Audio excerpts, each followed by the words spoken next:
بسم اللہ الرحمن الرحیم۔ السلام علیکم دوستو، ہم آپ کو FRTV یوٹیوب چینل پر خوش آمدید کہتے ہیں اور میں ہوں آپ کا میزبان فیصل رضا۔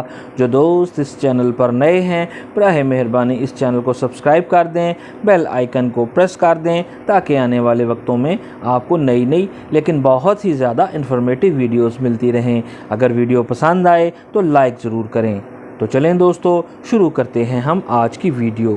آج ہم جس شہر کو لے کر حاضر ہیں وہ ہے ہمارے سوہنے دیس پاکستان کا بہت ہی پیارا سا شہر بہاول نگر۔ بہاول نگر جنوبی پنجاب کا ایک انتہائی تاریخی خطہ ہے۔ تاریخ کے اوراق کو اگر کھنگالا جائے تو پتہ چلتا ہے کہ سن 606 میں بہاول نگر اسی علاقے میں موجود تھا جو کہ سندھ کی حدود میں شامل تھا۔ اس دور میں سندھ پر چھچھ خاندان حاکم تھا۔ راجہ چھچھ کے مرنے کے بعد اس کا بھائی چندر بن صلاح اقتدار میں آیا۔ اس کے بعد راجہ داہر نے اقتدار سنبھالا، لیکن سن 712 میں محمد بن قاسم نے راجہ داہر کو شکست فاش دی اور ملتان سے لے کر دیبل تک اسلامی پرچم لہرا دیا۔ اس علاقے کو اسلامی سلطنت کا حصہ بھی بنایا۔ چونکہ بہاول نگر پہلے ہی سندھ میں شامل تھا، لہٰذا یہ علاقہ بھی اسلامی سلطنت میں شامل ہو گیا۔ لیکن تاریخ کی یہ ستم ظرفی کہ محمد بن قاسم کو انتہائی نامساعد حالات میں چند سیاسی اور سازشی وجوہات کے تحت واپس بلا لیا گیا۔ پھر بعد میں یہ علاقہ راجپوتوں کے زیر اثر آ گیا۔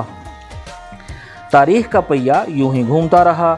پھر سن 1398 میں امیر تیمور نے جب دلی پر حملہ کیا تو اس نے اسی علاقے کو اپنی گزرگاہ بنایا۔ مزید شواہد یہ ملتے ہیں کہ جب امیر تیمور اس علاقے سے گزرا تو اس نے اسی علاقے میں موجود قلعہ کلوٹ میں قیام کیا، پھر بیکانیر سے ہوتا ہوا دلی پہنچا۔ اس کے علاوہ جب اکبر بادشاہ ایک مہم پر نکلا تو اس نے بھی اسی علاقے میں قیام کیا اور قلعہ کلوٹ میں ہی اپنی پناہ گاہ بنائی۔ 1904 میں نواب آف بہاولپور محمد بہاول پنجم کے نام پر اس کا نام بہاول نگر رکھا گیا۔ قیام پاکستان سے پہلے بہاول نگر ریاست جوناگڑھ کا حصہ تھا، لیکن تقسیم کے بعد اس کو بہاولپور میں ضم کر دیا گیا۔ اس علاقے کا پرانا نام روجھاں والی تھا۔ اس علاقے کے نام کی وجہ تسمیہ بھی بہت ہی دلچسپ ہے۔ سرائکی میں روجھاں نیل گائے کو کہتے ہیں۔